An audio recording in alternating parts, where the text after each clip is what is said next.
And we're back. Welcome in, everyone, for your weekly dose of shooting shenanigans. It's On the Perf podcast time. I'm Amax. With me here is Riser. How we doing, Riser? What up? We are doing good, and I'll tell you why I'm doing good. I know this is an audio format, but I want everyone to listen to this. That is the sound of my new Apollo. It is in my possession, murdered out, all black, just how Killer Mike likes it, and long awaited. It's here. We're so stoked. We're so stoked. If you know what Finally, you're listening for, you can hear that it's a freshie. Like you can hear the freshness. Yes, you can. But we are, as always, brought to you by Atlas Gunworks. And before Riser spoiled it for me, what I wanted to talk about this week is underrated on the Atlas Gunworks website is the pistol tracker. Back in the Dizzy, when you would order one of these pistols, you would print out a piece of paper and you would fill out an order form and you would send it with your money to the pistol smith. And the adage of the day, and the good ones, this is still out there, but you can tell pistol smiths because they pretty much have this attitude of, you'll get what I build you when I'm done with it.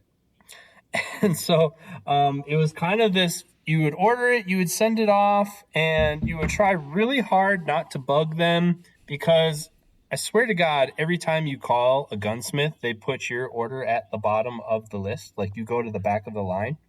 So, like, the more you ask, like, the more they put you off. And so one of the things Atlas Gunworks really innovated on and wanted to change about the custom pistol ordering experience, they have a pistol tracker. So, like Domino's Pizza, as your order progresses through the build process, you can track it. So, ours got fast-tracked a little bit. Riser's got fast-tracked a lot of it because he actually doesn't have one and he's on the team. I ordered a pistol in December. I just looked it up and it pended for a while, and then we kind of poked them a little bit and they said, we'll pick yours out and we'll get yours started. So I've been watching this week it move through the queue. So all of a sudden I just randomly one day I started getting emails. Hey, your pistol, your parts were selected and put in a bin today. Essentially, they kit out your pistol with all the accessories that's going to be your gun. And then, as of right now, it's sitting at step 3, which the slide frame fit has been done on my pistol. And so every time something happens significantly in the build process, it will progress on the tracker. So anytime you want, without calling them or emailing or anything, you can just log in and you can see where your pistol's at. Spoiler alert, it moves pretty quick until it goes off to finish. And once they go off to the finishing people, you're kind of in a bigger industrial pool world where we're little fish in big ponds. So sometimes they get stuck there for a while. But I think that's pretty cool. It's a little out of their control at that point. So yeah, I asked Riser to go look at where his was on the pistol tracker. And he's like, "Oh, it's right here, buddy," and just whipped it out before we even started the episode. So that didn't work out so hot. That's if you're gonna rock the Atlas teaser, maybe you should just do it live. Yeah, and that's how we do it. You already blew it. All shots are from the hip on the perf for sure. Yes, they are. Yes, they are. 100%. And also, we're also brought to you by Briley Manufacturing, our new partners on the shotgun side of things. I asked them for their new shotgun caddies this week, so that should be in the UPS this week.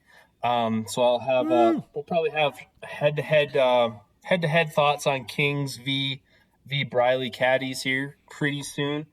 I am also deep into Gunbroker, trying to find left-handed M2s because they are discontinued, and I've just decided that I am now the hoarder of left-handed M2s. So if you see me out there on the Gunbroker space, I'm AM Blue Max 2, and I am bidding that shit up. So got one cooking right now, and that will probably just ship straight to Briley because I'm kind of over Project Super Black Eagle. But we're super stoked to have our partners from Briley Manufacturing on board as well. If you guys want to see a Briley shotgun get run the way that it should run, go over to Olhausen's Instagram page. That dude is laying the beat down on some stuff with that thing. Took home second at USPSA Multi-Gun Nationals and has some training videos on there that will show you what it looks like when a high-end shooter runs a high-end shotgun. It is quite impressive. I think they have their fingers in most of the guns at the top of the list right now. To some extent. Yeah, I can't. To some extent. I can't think of many that haven't been touched by them at least a little bit. Yep. So, shout out to our new sponsor, Briley Manufacturing. More to come. And now, everybody's favorite part of the show. It's time for that Gary of the Day. Now, I got to admit, a lot of our Garys of the Day, we almost kind of like have an idea and we write them down. We kind of save them up because, you know, they're a little hard to pull contemporary examples. I got one that's fresh. It's not even more than 24 hours old. Yes. Now, I know my locals listen, so people out there, I only talk about you if I like you, okay? We don't talk about people we don't like. So, our local USPSA Tuesday Pistol League, for whatever reason, they've decided kind of in the latter half of the season to try some two-gun because we are kind of in the heart of the protest area, or what was the protest area. So one Tuesday of the month is a USPSA match with a classifier. The others are quote-unquote PCSL, which in our area, when they say PCSL, just picture Will Ferrell saying, with all due respect, that's what people think PCSL means in our area. It's like, dude, you can't just say in PCSL and then do whatever the hell you want. So there are rules, you guys. There are rules. And so it's been very training wheels so far. It's been like there's 2 pistol stages and then there's 1 rifle stage, and the rifle stages have been pretty weak sauce. But you know, it's like, hey, they're trying it. You know, it's not their thing. They're just, you know, we're getting people into it. And so this week I was surprised. I either didn't read the description or I just signed up. Didn't catch the email. They actually were gonna do like some 2-gun stages with pistol and rifle, which is like mind explosion. All right, for these people, like, oh my god, we got 2 guns loaded at the same time. It's like, and so. You know, they're kind of starting on with stuff, and like they have to explain what abandoning means. And someone who doesn't understand abandoning is explaining abandoning. That was very entertaining. Awesome. They're kind of like ad-libbing it a little bit. It's like, hey, everybody, this is in the rules. If you want to look it up, like this is. There's actually a rule book for this stuff. PCSL doesn't mean just do whatever the hell you want. Like it actually means something. But our squad started on the first stage. And it was kind of a shooting area with 2 slant boxes. And we would define it as probably a medium-sized course because it is Tuesday night and we're trying to get done before dark. So there is some rifle stuff, there's some pistol stuff, there are some slant boxes to give you some options. And so they're reading the stage description. All right, start with your rifle, blah, blah, blah, blah, blah. Ground the rifle, transition to the pistol, blah, blah, blah, blah, blah, blah, blah. And one of the dudes on our squad, he literally says, so ground the rifle, that means just put it on the ground? I turned and looked at him straight, and I'm like, are you for real? And he's like, what? And I'm like, I can't tell if you're joking right now or not. He's like, no, seriously. Does that mean just put my rifle on the ground? I'm like, Jesus, no, put it in that white box over there. He's like, oh, well, that makes sense why that's there then. Like, yes, that's where the rifle goes when you're done with it. So Gary of the Day, grounding your rifle doesn't actually mean grounding your rifle, unless you're Joel Turner and you want to do Joel Turner things, in which case you have a rule written about you in USPSA. But Gary of the Day, grounding your rifle on the ground. If you do that, you are the Gary of the Day. I miss shooting with Joel. Yeah, right. I hope he comes back into the sport after he gets out of the Army. Yeah, right. He's hardcore into the drone thing now, but I hope he finds his way back to us. Yeah, I hope he finds his way back to us too. Otherwise, he's just going to get old and die, and nobody wants to see that. Yeah, and I need to be able to shoot against Joel as a civilian when he doesn't have a pallet of ammo, and I have a chance of training as much as he does. That's what I want. Turntables have turned.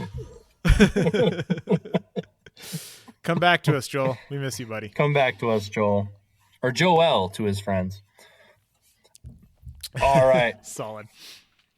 So today, building off of our previous episode, or a previous episode, I'm just gonna make a quick. I'm gonna apologize in advance to our listeners if you hear some in the background. I've had this thing for like 12 hours, so just. Bear with me, okay? I need to play with it. I haven't been able to take it to the range yet, so I apologize in advance. It's like telling new parents or cute puppies that they have to be quiet. It's like, you know what? You're gonna get the new puppy pass here for a minute. Like, yeah, you're gonna get a little bit. I'll tell you what, man. Appropriate background noise. Yeah, and this is the first gun that I've had that actually has a short trigger on it. And if you see me in real life, I am a very small person. I have pretty small hands. I am so excited just to have a short trigger on a gun and not have to reach for stuff. I think it's going to lead to way less missing left. They built one just your size. Yeah, just my size. Just my size. Wait, so what barrel do you got in it right now? Because you got 2 barrels, don't you? Have you tried both of them? No. So that has to happen a little bit later, and I will explain that process at a later date because I'm not entirely sure how much they want that public. So okay. I need a little clarification on that part. But okay. We have a standard Apollo in our hands. I'm nerdy. As standard as something like this gets. Yep. I'm nerdy enough that I wondered if they made different clicky noises when you had them in there. No. Don't know. Do not know. Only got one. One's all you need, baby. Especially when you live that open life. I'm so stoked. He's That's right. This is an audio medium, so you can't tell he is cheesing so much right now. And he's a pretty happy guy at baseline, so that takes some extra. Yeah. I'm shooting open minor from a retention holster at the USPSA state match. That's how excited I am about this. Dude, what you got to do is get some Fiocchi 115. I swear, I got a batch of factory Fiocchi in the blue box. That stuff was super flashy and super concussive.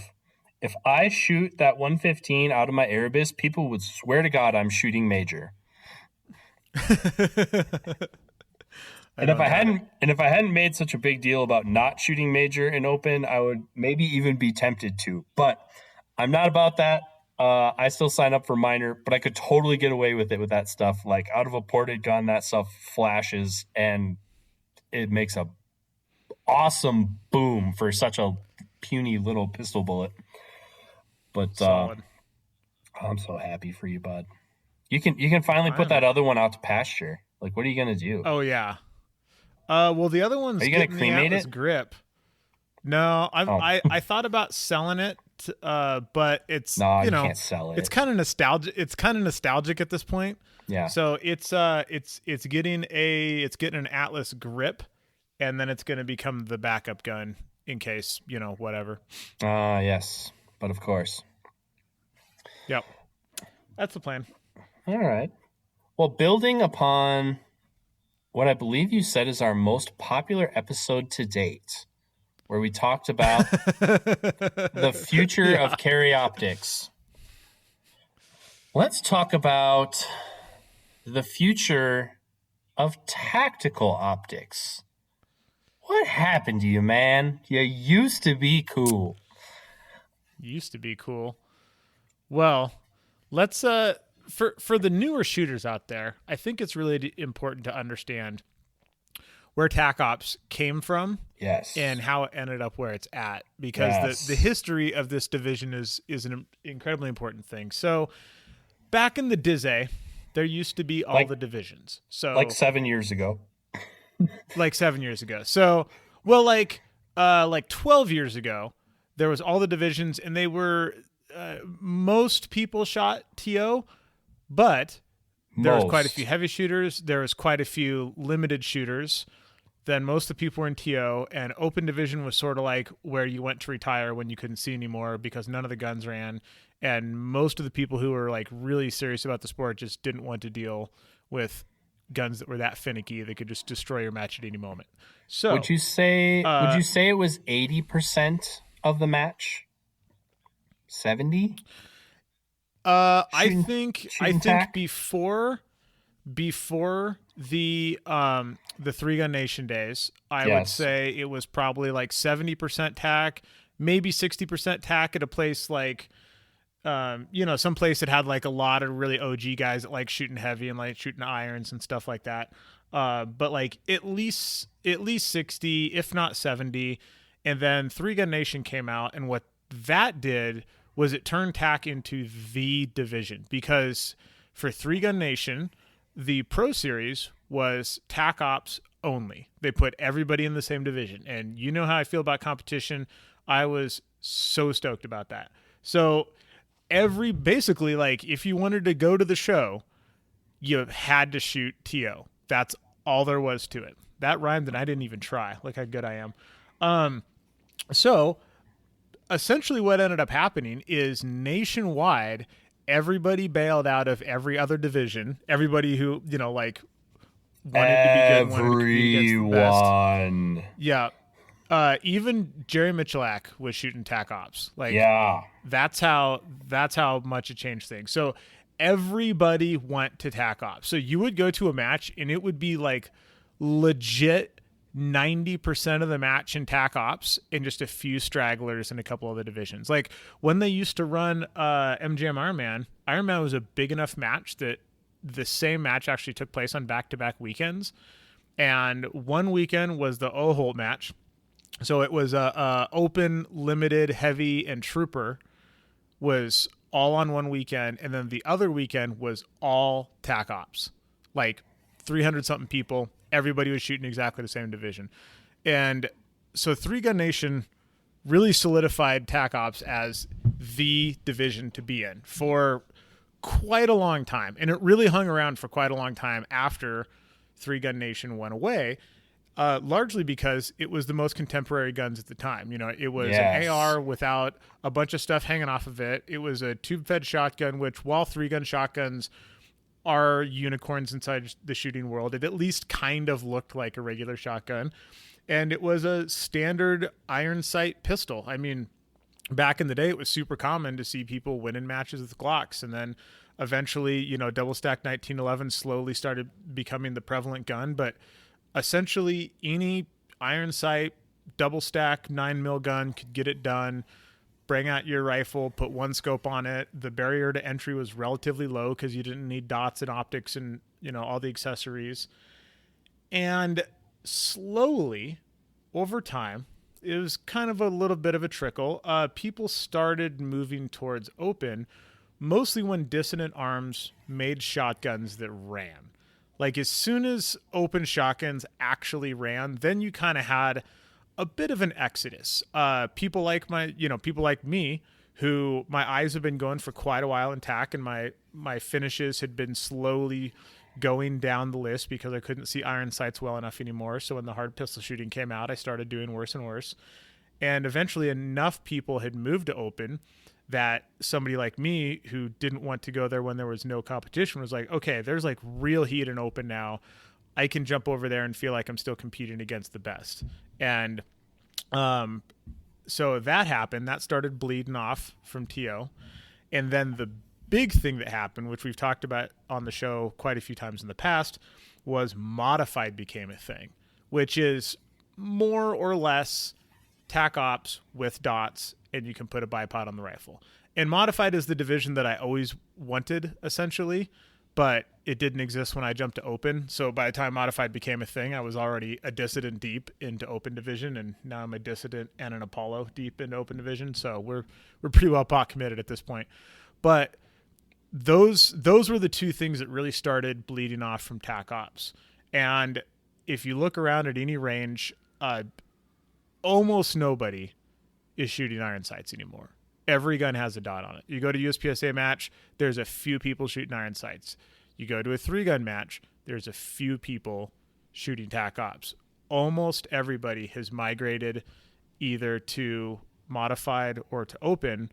There's still, of course, a couple stragglers in heavy that just, like Dustin Sanchez just wants to shoot heavy, and no matter what you do, you're not going to change his mind.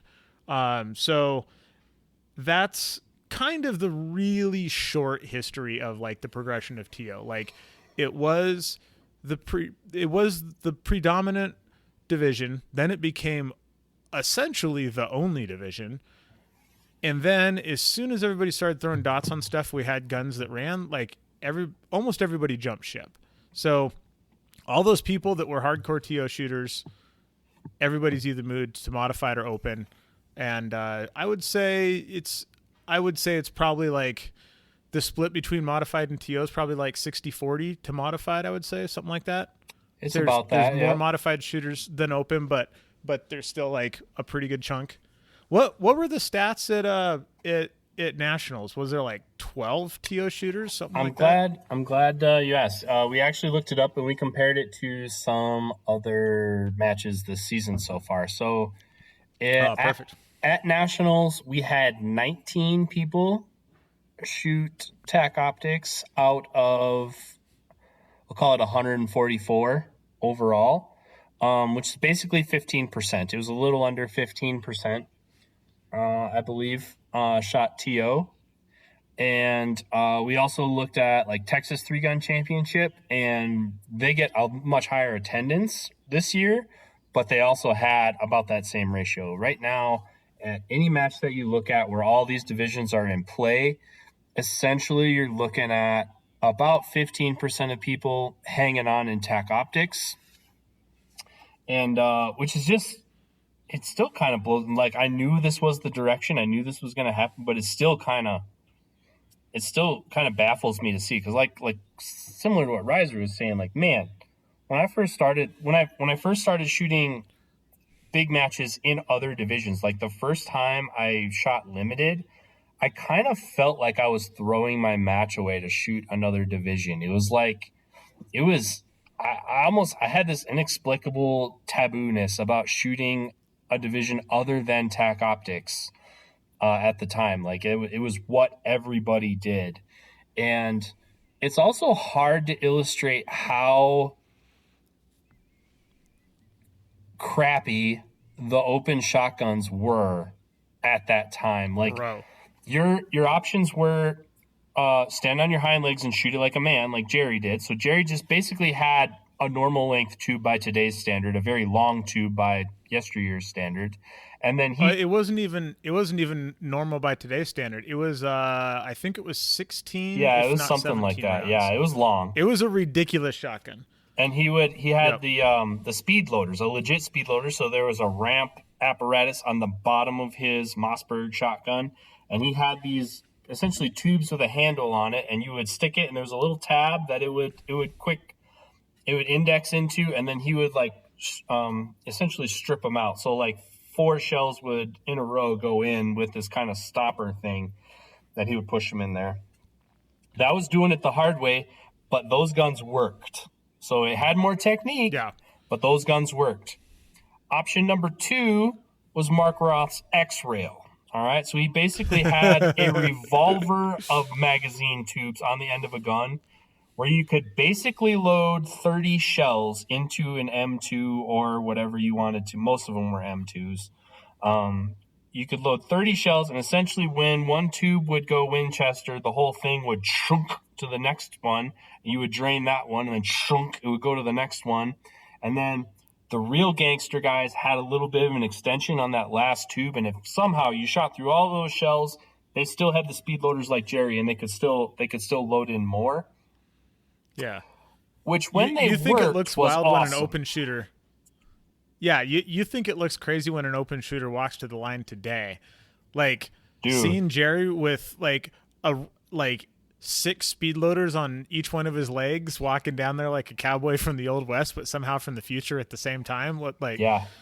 dude? Well, and the problem with the X-Rail thing, is when they wouldn't work, and as you can imagine, there's a lot of very sketchy moving parts and stuff. This thing's a contraption. Size. Yeah, Mark is an evil scientist. Full contraption, and so when it would jam, like, you're done. Like, your gun no longer works. You can single load from the port, but outside of that, like, you are completely toast until you can essentially go take that thing apart. So when it did fail, it was a catastrophic, like, wreck your whole match level failure. And actually, when I was switching to open, I gave Mark a call and was asking him some open gun questions. And I was like, hey, like, do I really need to go drop 5Gs on a Dissident, or should I just buy an X-Rail? And he's like, no, you should definitely buy a Dissident. What the hell are you thinking even talking about an X-Rail?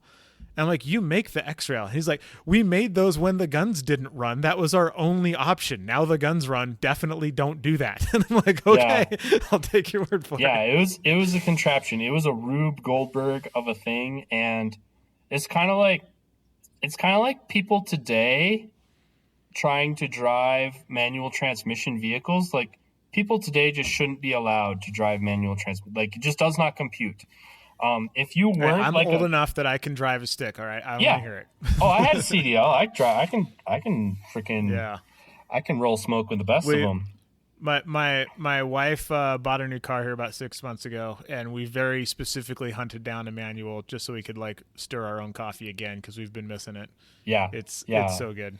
There was a chapter of my life where I would float the gears on a Peterbilt, but nice. Like, it was from that era where shooters were tinkery guy, like, it was gun guys shooting the sport. Also, we've kind of seen a transition into it's more athletes in our sport. So the thing with X-Rails is you kind of had to baby them. You kind of had to whisper sweet nothings to them. And I had an acquaintance at the time, friend of a friend, let's say, who was kind of on the periphery of our circle. He wanted to shoot open because he was coming over from USPSA to get with a girl. And so he was only shooting 3-gun to get with this girl. No lie. And so he's asking me, because I'm her non-threatening male friend. He's like, what open gun should I get? I'm like 25 at the time, and like I'm not in this chick's league. So he's like, what open gun should I get? And I basically give him the rundown. Like, hey man, like you can shoot a Sega, which is, at the time, those were the AK variant guns, which didn't work worth a shit because the mags sucked and the guns were worse. You can get an X-Rail. It's got all the ammo, but man, they're kind of finicky. Or you do what Jerry does. And I said, I would do what Jerry does. If you want to have a good time, I would do what Jerry does. Of course, he didn't listen to me. And he got the X-Rail. This guy was not mechanical, like, at all. Like, this guy, this is the guy who, like, has a problem, like, gun not work. You know? And so he has, I remember very specifically, Blue Ridge Mountain, one of the last ones that I ever went to, and not far from the end. He was at Blue Ridge. Because at Blue Ridge, I know there's very light shotgun stages, so yeah, no chance for catastrophic failure. Yep. Of course, one of the big stages there was the tobacco barn, the ominous tobacco barn. He was shooting the tobacco barn, running the shotgun, and for the third time that day, he had a problem with his X-Rail. And I'm standing there watch him shoot, and another big proponent of the X-Rail at the time was our buddy Travis Gibson from MGM. Travis can get one of those to run, but Travis he had one on a Versamax of all things, which also kind of makes my head hurt. But we're watching this guy shoot. He might even been standing. He was talking to somebody else that was a big name. It might have been Benny Cooley or something like that. And we're watching this guy shoot. Has a problem with his X-Rail, and then he decides, well, I'm bailing, and he just hucks that thing in the dump barrel like it was a trash barrel. Oh no! It's like, F this thing, boom, and you could see Travis, who is hard to startle. He like jumped back a little bit. And he's like, oh, I wouldn't do that with my X-Rail. Like, No. he just rage chucked this thing in the barrel, and I don't know if it ever worked after that. Yeah, the gun transitions that you see today are not the gun transitions that you saw from open division shotguns back in the day. Yeah. The goal was do your transition as fast as you can without damaging your gun in a way where it's not going to run for the rest of the match. Yeah, or bounce out. Yeah. Yeah. and then poor Mark Roth was on the squad ahead of us, so that entire match, douchebag would tramp over to it's not working again, Mark. Oh, blah, blah, blah. He ruined Mark's match. So your options were this piece of shit. Yeah, so your options were be a man like Jerry, X-Rail, or very, very crude AK-based shotguns. And at the time, they were mostly Segas. Like, people would generically say Sega if your gun looked like if it looked like an AK, where now... Yeah, for those listening, a Sega and a Vepr are not the same thing. Yeah, Sega, picture... Not even close. For you nerds out there, this one's for you, Emery. For you nerds out there, Sega, think AK-47. Vepr, think PKM machine gun. All right, they're similar, not the same. But the Vepr actually has lineage to the PKM machine gun. Not actually being full auto. All you like anti-2A people who are trolling us out there right now this week, but in spirit, in frame, it's a PKM. But those were your options at the time. So like it was super crude. So like this exodus out of TacOps, while I knew it was gonna happen, when you saw what was going on in carry optics, you just saw the writing on the wall. Yeah, I think, you know, if you're a USPSA shooter, like the best contemporary analogy to this is basically like production turning into carry optics. Like for years, production and to a same kind of extent limited, but like production was the division. Yeah, like most of the people at a match would be shooting production. That was probably the most prestigious title to win at nationals for quite a while. And like now production's a ghost town. Like CO came out, like we talked about earlier, you know, like it hit that right combination of feature set and everybody just bounced. And kind of the same thing happened with modified peeling everybody out of TacOps. And like to a smaller extent, people bleeding out of TacOps into open. It's sort of like, I feel like I don't know if I'm going to get all my dates right. I'm trying to remember when I switched to open division. I feel like I switched in 2021. I think it was. That seems about right. When did open division, or when did modified like actually become like a real thing? Was that 22? 22, yep. Okay, yeah. So I switched to open in 21, like right towards the end of the TacOps to open bleed, because I was sort of like holding out until there was critical mass in open, because I didn't want to go, just win a match and not feel like I'd put down a winning performance. Like I wanted to compete against super high level shooters. So once I saw in open division, okay, enough people have bounced that open division is a place where I'm going to get high level competition no matter what match I go to.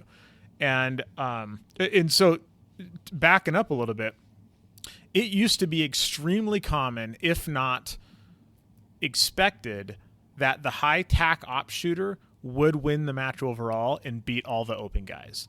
So that was, a combination of that's where all the talent was. So the people in that division just tended to be better.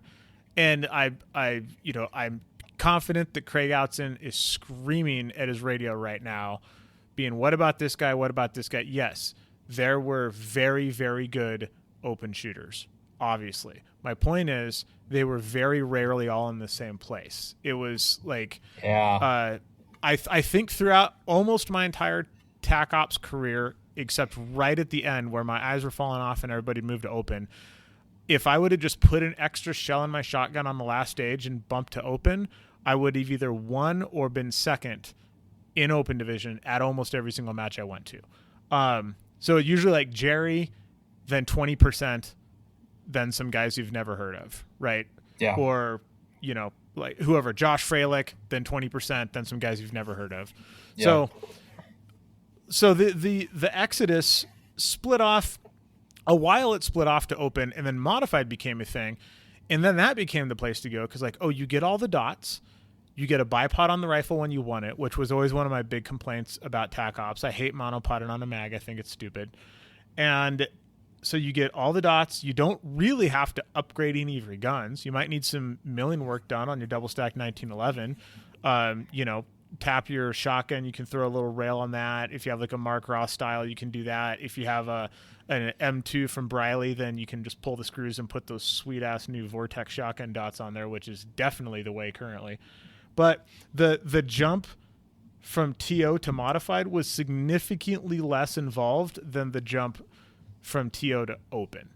Because if you were one of those people who wanted to compete at a high level, you're pretty much looking at a $5,000 bounce like immediately. Like you have to have a box fed shotgun to win a major 3-gun match in open these days. Like not even to win, just to have fun. Yeah, pretty much. Right. But like, yeah, I think that's just like mandatory gear. And that's kind of how it would go down. Like people had their entry level equipment. So like they bought whatever shotgun they bought to get started. There were a lot of guys in our area. It was kind of like they shot there for a while, and then it was like when it was time for them to make the jump, where they were going to buy, either upgrade their TacOps shotgun or buy another one. They saved up and they jumped to open because they saved up and invested in. So the set of gear after their entry level gear, they basically jumped to open and then started transitioning open gear. Yeah, exactly. So, but once modified became a thing, I think the jump to open slowed because then people were like, oh, I can just put dots on everything and put 4 more rounds in the shotgun and I'm done. Like that's the whole process. It answered a lot of questions. I feel like the people that yes, exactly. So it's like it made that jump really easy. And I mean, dude, like people are so stoked on modified. Like if I lost all my gear tomorrow and had to like rebuy everything, I'd probably just go shoot mod. And if I hadn't jumped to open when I did before modified was a thing, missed it by a year, then I almost certainly would have just jumped to modified because it's the most contemporary division. It's still very competitive. Like there's not a huge equipment benefit to open compared to modified until you start getting into very high round count shotgun stages or very tight long range to short range transition stuff on the rifle where a offset red dot starts actually being a benefit. Like outside of those two, AJ Anthony won overall at nationals this year shooting modified. Yeah. And basically freaking beat Varric and John Whitell, for God's sakes. There basically wasn't enough shotgun for Varric and John to get away from him. Yeah, I mean, that was kind of it, right? So it's like, well, now you have a bipod, so the open division guys don't just win the long-range rifle stage automatically like they used to. You don't have a comped pistol, which, while a comp pistol is certainly an advantage, it's not a 10% advantage. And if you don't need to reload, basically if a shotgun stage has less than 13 rounds on it, there's no advantage to an open division shotgun. So it's, you can win the match overall as long as there's not, a bunch of super high round count shotgun stuff. Yep. And so that's kind of the state we're in now, where now we have limited, and similar to the pistol sports. The reason I want to kind of talk about this, like in the pistol sports, they've kind of expanded divisions. Like USPSA has never discontinued a division. Maybe they should. That's a episode for another day. But they've never consolidated any of the stuff that's kind of gone out of style. And so, but people say, like, there's people who advocate for maybe we should do that kind of thing. And so the reason we couldn't touch TAC Optics at the time, like we talked about, is like, oh man, you can't change the biggest division in the sport. Like, okay, I get it. But now that it's not the biggest division in the sport, and now that it's not the contemporary division of the sport, what should TAC Optics be?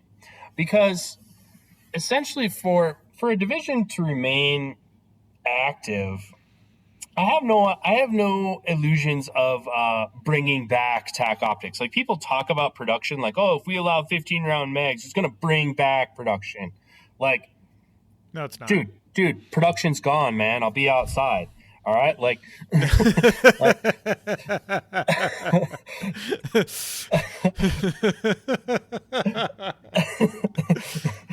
Gordy's gone. Gordy's man. gone, man.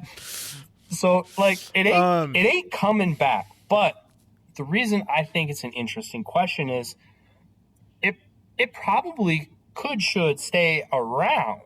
So, and like, if we just use USP, because I'm steward over the USPSA championship for now.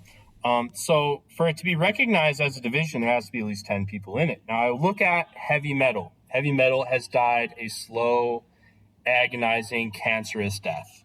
Like, Yes. damn, son. It's hard to, like, I kind of want to put a bullet in it just because it's hard to watch. But heavy metal's been on life support since I started shooting 3-gun. Yeah, it's like an old family dog. All right, like, you don't want to do it, but, like, man, it might be getting to be that time. But, like, oh man, well, maybe tomorrow. Maybe we'll do it tomorrow. Yep. So I see Limited going that same way. Now, Riser and I both are affectionate about Limited, right? Like, we, in our core, we enjoy Limited. I watched Limited go from a small division to a meager division to the last 2 years. They haven't even met the threshold for a trophy division. And then now I see people who are limited shooters. Once they realize it's not a trophy division, they are essentially jumping out of Limited. They don't want to shoot Limited if it's not a trophy division, which makes it even smaller. So as we look at TAC Optics, unchanged, if we took no action, I bet we're within 3 years of having the same conversation about TAC Optics, that TAC Optics would not have enough people in it for a trophy at nationals. The threshold of that would be 10 competitors. So I wonder if there's how something... was it handled with Limited? Was Limited actually a recognized division at all, or did all the Limited people just end up in TO? No, what happened was it was not a recognized division, and on the back end, I don't know if I actually sent the email this year. I think all the people who knew know. But I was like, hey, just so you know, this division, certainly last year, just so you know, this division does not meet the threshold to be recognized as a division. If you want to change, you can. If you want to shoot this division, you absolutely can. But just understand there's not going to be a prize table and there's not going to be a trophy in this division. And that changed some people's mind. This year, same thing. Travis was telling them straight up at registration. He's like, hey, you can shoot Limited if you want, but at prize table time, we're putting you in TAC Optics, and you're going to walk the TAC Optics table. So right before we synced everything, I basically switched everybody over into TAC Optics, so those people would get a TAC Optics walk, essentially. But for all practical intents and purposes, there were, I think, 5 limited shooters there, and it was not a recognized division at the Nationals. So my question is there something we should do? What before the concept of TAC Optics, scoped tactical, if you will, for all our Ironman people, drink, all right, was that was the contemporary division. It's not the contemporary division anymore. So as we look forward into 2026 and beyond, what is or what should be TAC Optics?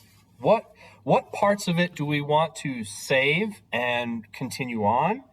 And what parts maybe are worth compromising on so that it has more appeal for some level of sustainable participation? So I feel like TO isn't going to save the same purpose that limited used to. Like for a while, I feel like limited was kind of the place where you could start because you didn't have to buy a scope. Like that was the only difference between limited and TO was a scope. And so a lot of people, myself included, Me too. started in limited because I could like I knew enough, like I'd been shooting for long enough, not competitively, but I grew up on a farm shooting guns, and I was like, okay, we're not going to buy a $300 scope and put it on a rifle that I'm going to throw into a dump barrel at a full sprint and then try to shoot 600 yards in the next stage. Like that's not a good idea. So I'm going to shoot limited until I can afford a razor. Like that was the goal. So if you go way back on my YouTube channel and you watch like the 2015 to 2016 change, I went from dot to razor. I didn't hit any in between steps. It was like, this is what I want.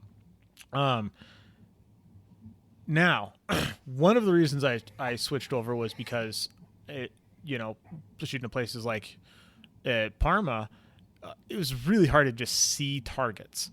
So like it stopped being fun because my stage strategy was like, should I try to shoot the thing or should I just engage it and move on and eat the penalties? So it was like, how do I shoot this stage without shooting all the targets that's the best for my time, as opposed to how do I shoot all the targets and shoot the stage as fast as I can in its entirety? So it kind of stopped being fun in that sense.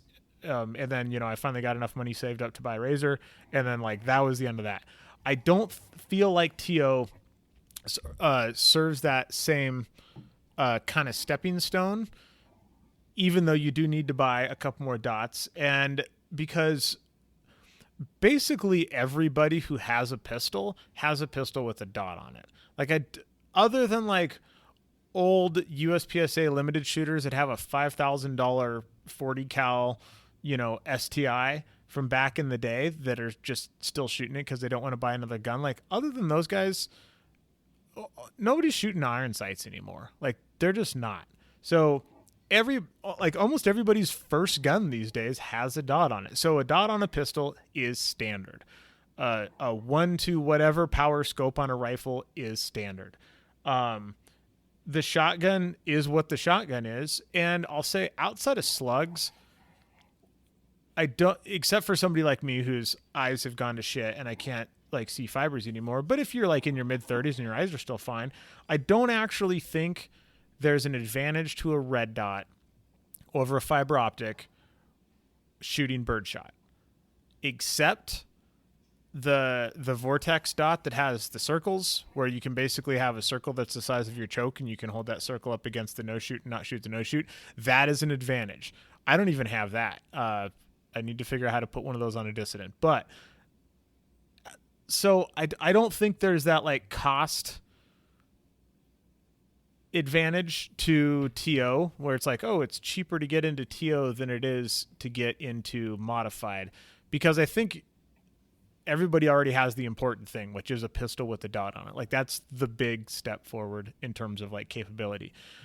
If you have a TO shotgun, yeah, it's not going to be like the super sweet Briley Compt internal choke extended magazine tube, top of the shelf modified shotgun, but it's gonna hold 12 rounds or 13 rounds. Like you're gonna be able to shoot modified with it and basically be fine.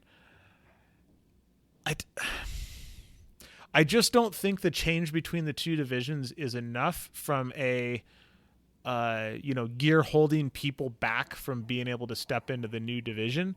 I think it's just nostalgia.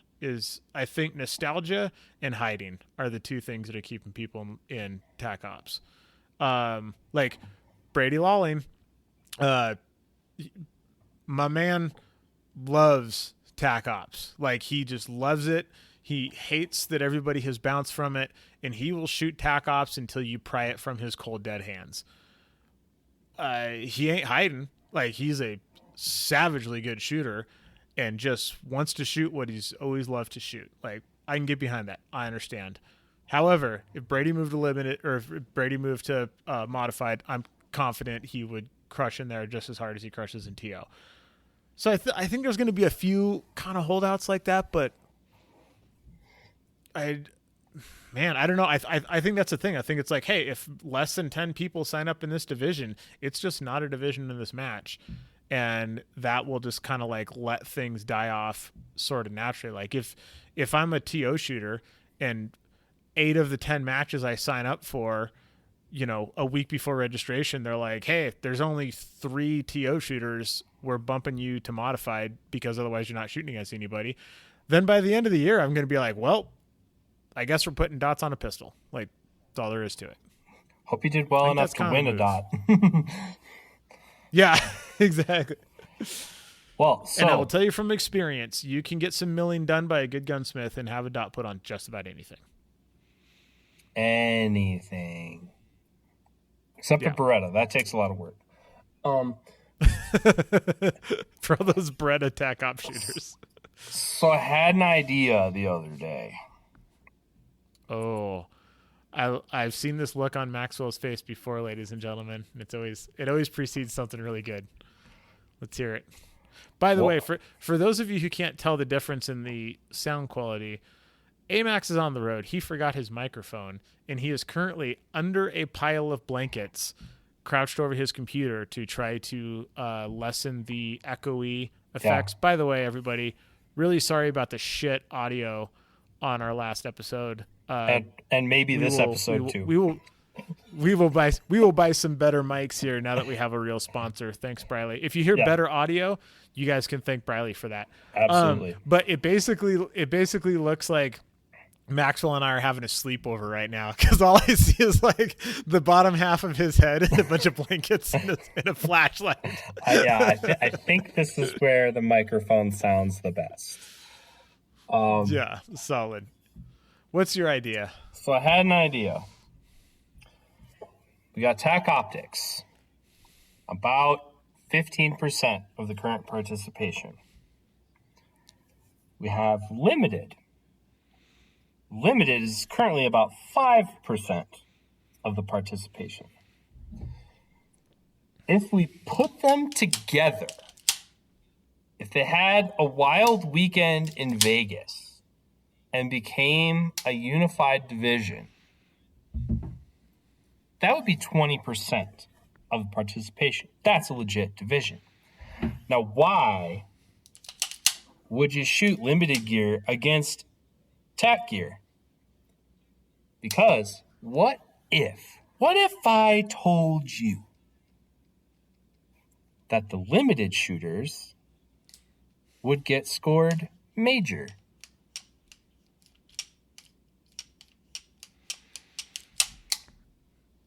I don't like it. Damn it. Shit. I mean, like, if you did that at Nationals, that would be such a huge advantage. There was one stage where I used more than one power. Well, it depends on the match, right? It depends on the match. Yeah, sure. Because I kind of like the dichotomy. Again, I'm a single stack guy, right? I like the dichotomy of the major 8 rounds, minor 10 rounds. Mm-hmm. So well, if you need a scope at this match, cool, but you're getting minor. Or if you man up and you shoot 1x, you get scored major. And then it kind of creates which way are you going to go? Also, if you're a 3-gunner, don't come at me with this bullshit that you only have one rifle. All right? You have both. You have both. Okay? So yeah. And as an entry level sport, again, as an entry level, it's this is all I just have my defensive carbine or my duty carbine with a red dot on. It's cool, bro, you get major. Well, long range is hard. Yes, it is. Oh, maybe I should get a scope. Yep, maybe you should. I think, I don't know. I'm curious to see what other people think about it. Obviously, I was hoping Reiser would be more interested in it than he was. But I'm curious of how would that hit the field if we did that way? Not shooting major count, not saying you have to get major velocity out of a 223. Same equipment. But if you're shooting Limited gear, you get 4-point Charlies and 2-point Deltas. I think it's a way for sure. I also think also think you got to let them load more shells in the gun. Like I think 10 or so. Not the full 12, but like the restricted capacity in the shotguns is what's limited. People are like, well, we need to make limited, like really limited. We got to make them plug their shotgun at 8 rounds. Oh, so you want to make the thing that people complain about the most suck even more? That's not a good business plan. Okay.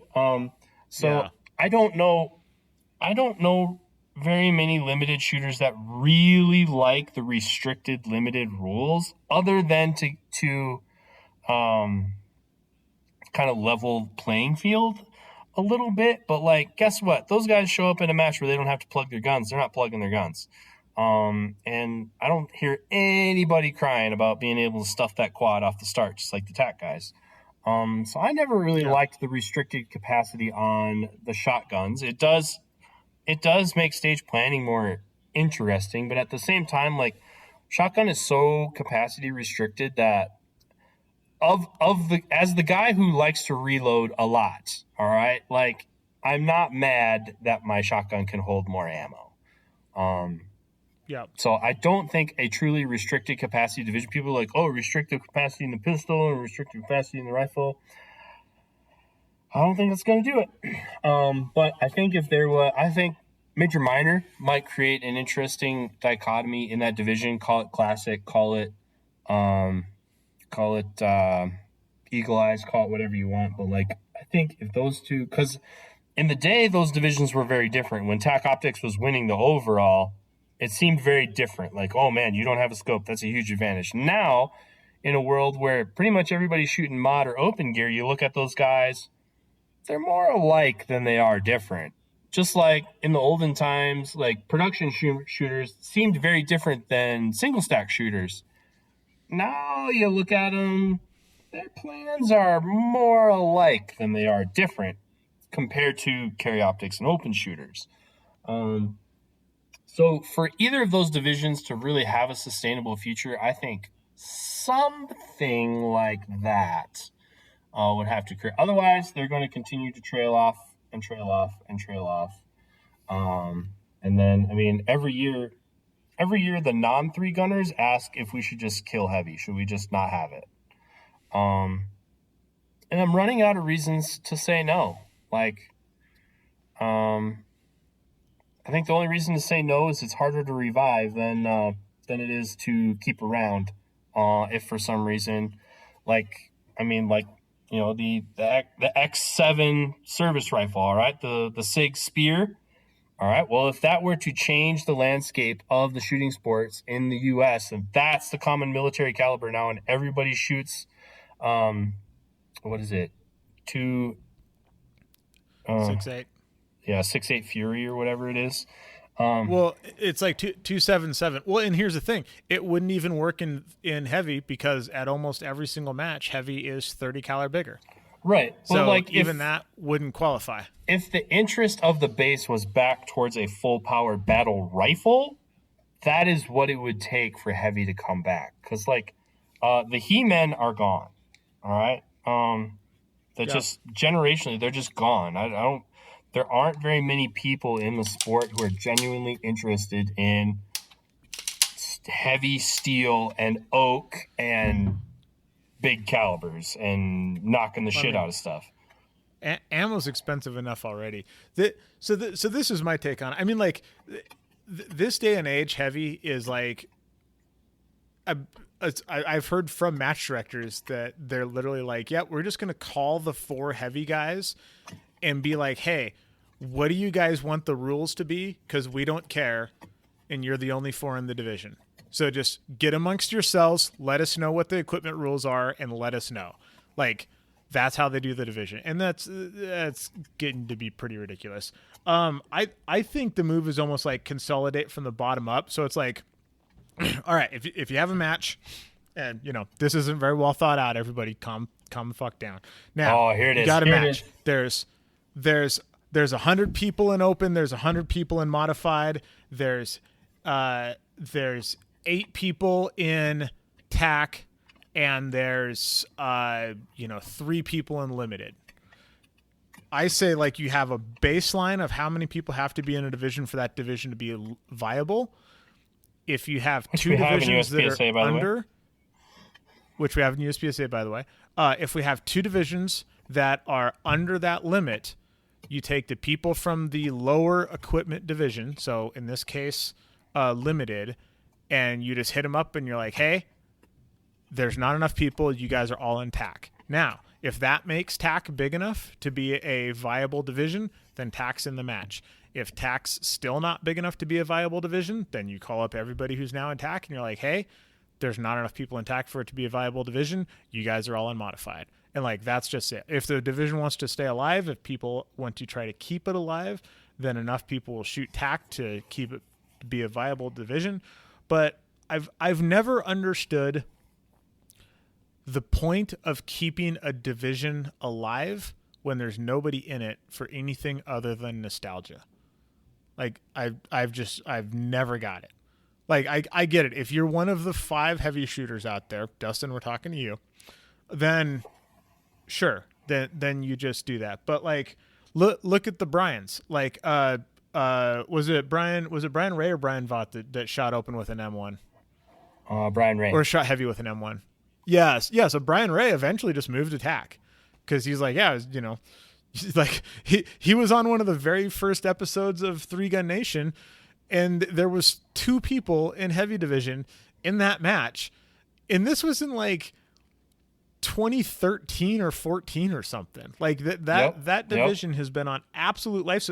And eventually he was like, you know what? This is dumb. I'm not shooting against anybody. Yeah, I'm the heavy champion at every match I go to. Whoop-de-frickin-do. And, like, you know, the last time I shot with the Bryans, both of them are shooting TAC. So, that, like, I think that's kind of the move. It's like, hey, these divisions are a thing. If you want to sign up for them, you go ahead. If there's going to be less than whatever the cutoff point is for that division, we're just not going to recognize it, and everybody's getting rolled up one gear level. You know, we'll warn you 2 weeks out or whatever it is, but I think that's kind of the move, because otherwise you end up with what you had during the UML days, where you have like 9 divisions, and there's a bunch of like national champions in 2x4 irons or whatever the shit that had like 3 people in the whole division, and you're like, oh, you're a national champion, huh? Good for you. Like, you know? Here's your TTI contract. Like, what's that? So here's your TTI contract. Here's your TTI contract. Exactly. Back in the day, not talking about you, Linda or AJ. Yeah, indeed. But well, see, like, I think we need enough divisions around so that the sport is approachable with whatever gear you have, which is more of an argument in the one gun sports. Like, you know, the pistol is the best example. Like, you should be able to approach the sport and play with the gear that you have. We don't want to be a sport to be like, oh, you want to play with us? Here's the shopping list of things you need. Like, to shoot service rifle, you need an M1 Garand. All right? You need one. All right? Here's how to get one. And when you have one, you can come back. That sport is dying. All right? So, like, we need to be able to be approachable with whatever gear you have. But I think the gear sets in 3-gun are so comprehensive. Like, there's so much gear and so much fits underneath all the umbrellas that I don't know that we need all the divisions to be approachable. Like, all heavy gear is legal in TAC, and all TAC gear is legal in open. Like, I mean, it's kind of like Riser said, it scales up.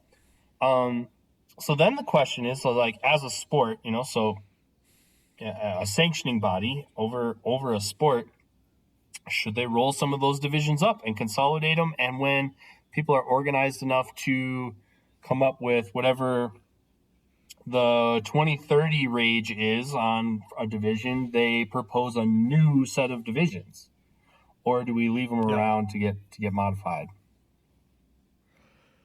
I mean, you know me. I'm all about division consolidation. I love shooting against as many people as possible. If USPSA multi-gun had 2 divisions in it, I would be so stoked. I just love, like, deep DP and not looking in the overall and being like, oh, like, how did I do against Nils? Like, I would love to shoot against Nils with kind of similar gear. And I think at that match, I think modified and open, like we discussed earlier, I don't think there was actually a huge advantage or maybe even a advantage to shooting open division over modified division because the shotgun and the switching magnification on the rifle wasn't really a thing. So I would love to know how I stack up against people without having to do the kind of the what if math, like, oh, well, he had to put in a bunch of extra quads here, and then you got iron sights on that long shot, and this, like, I would love to just know. Like, that's what I want. I want to shoot against the best in the country and just know where I land. And so that, like, that's my take. I think we shouldn't be afraid to call old divisions. Like, we just keep adding and adding and adding, and there's no process for subtracting. And I think the same is true in the pistol sports. Like, in the pistol sports, it kind of makes sense to hang on to a few divisions when they directly relate to IPSC world shoot stuff, and we're trying to put, have people qualify into those divisions for worlds. That kind of makes sense. But, there's no 3-gun worlds. Like, they're all 1-gun sports. So, like, we're not qualifying anybody for 3-gun.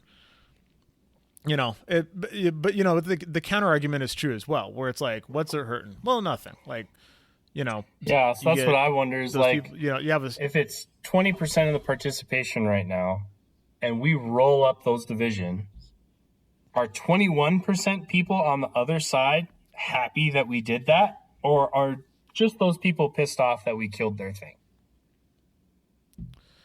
Well, no matter what you do, people are going to be pissed off. Like, Absolutely. Either way, people are going to be pissed for sure.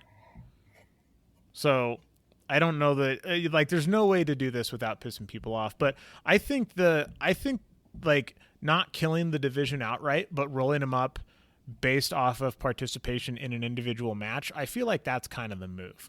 Because it's like, if we're competing against 100 people over here to get on the podium, and you're competing against, 7 people over there to get on the podium, like, that's not the same thing. I think making the podium at a major match should be a prestigious accomplishment, and I don't feel like there should be a way to skirt all of that competition in the other 2 divisions and just sort of, like, sneak in the back door.